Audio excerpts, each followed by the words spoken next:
ಹಿಂದೂ ಹುಡುಗಿ ಮತ್ತು ಮುಸ್ಲಿಂ ಹುಡುಗ ಇಬ್ಬರು ಕೂಡ ರಿಜಿಸ್ಟರ್ ಮ್ಯಾರೇಜ್ ಆಗಬೇಕಂತ ಪ್ರೀತಿಸ್ತಾ ಇರ್ತಾರೆ. ಅವರು ರಿಜಿಸ್ಟರ್ ಮ್ಯಾರೇಜ್ ಆಗಬೇಕು ಅಂತ ಹೇಳಿ ಸಬ್ ರಿಜಿಸ್ಟರ್ ಆಫೀಸ್ನಲ್ಲಿ ಆರ್ಚಿ ರೋಡಿಗೆ ಬಂದಿರ್ತಾರೆ. ಬಂದಾಗ ಅಲ್ಲಿ ಕೆಲವರು ಹುಡುಗರು ಒಂದು 2-3 ಜನ ಹುಡುಗರು ಬಂದುಬಿಟ್ಟು ಅವರಿಗೆ ಮದುವೆ ಆಗ್ತಂತೆ ತಡೆದು ಅವ್ರನ್ನ ಪೊಲೀಸ್ ಸ್ಟೇಷನ್ಗೆ ಕರ್ಕೊಂಡು ಬಂದಿದ್ದಾರೆ.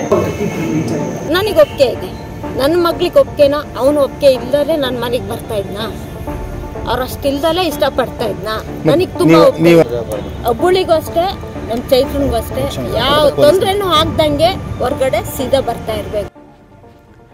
FIR was registered against 4 Bajrang members for assaulting an interfaith couple and stopping their marriage at a sub-registrar office in Chikkamangaluru, Karnataka.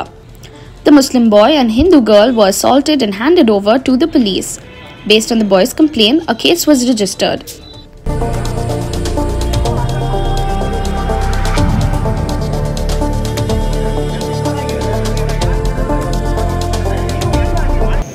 ಮಧ್ಯಾಹ್ನ ಸುಮಾರು 2 ಗಂಟೆಯಲ್ಲಿ ಹಿಂದೂ ಹುಡುಗಿ ಮತ್ತು ಮುಸ್ಲಿಂ ಹುಡುಗ ಇಬ್ಬರು ಕೂಡ ರಿಜಿಸ್ಟರ್ ಮ್ಯಾರೇಜ್ ಆಗಬೇಕಂತ ಪ್ರೀತಿಸ್ತಾ ಇರ್ತಾರೆ. ಅವರು ರಿಜಿಸ್ಟರ್ ಮ್ಯಾರೇಜ್ ಆಗಬೇಕು ಅಂತ ಹೇಳಿ ಸಬ್ ರಿಜಿಸ್ಟರ್ ಆಫೀಸ್ನಲ್ಲಿ ಆರ್ಚಿ ರೋಡಿಗೆ ಬಂದಿರ್ತಾರೆ. ಬಂದಾಗ ಅಲ್ಲಿ ಕೆಲವರು ಹುಡುಗರು ಒಂದು 2-3 ಜನ ಹುಡುಗರು ಬಂದುಬಿಟ್ಟು ಅವರಿಗೆ ಮದುವೆ ಆಗ್ತಂತೆ ತಡೆದು ಅವ್ರನ್ನ ಪೊಲೀಸ್ ಸ್ಟೇಷನ್ಗೆ ಕರ್ಕೊಂಡು ಬಂದಿದ್ದಾರೆ.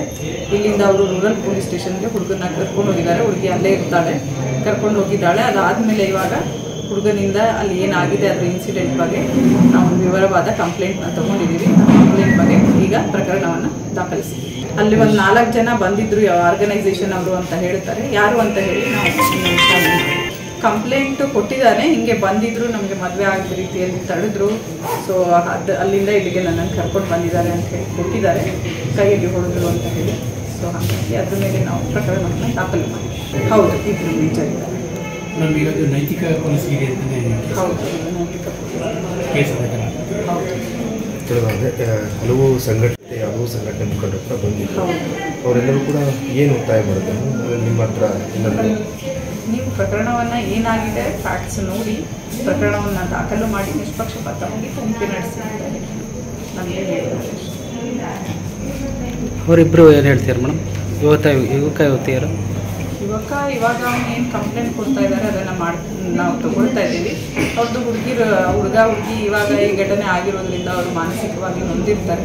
ಹಾಗಾಗಿ ಅವ್ರ ಮುಂದೆ ಏನು ಡಿಸಿಷನ್ ತಗೊಳ್ತಾರೆ ಅವರಿಬ್ಬರಿಗೆ ಇವಾಗ 4 ಜನ.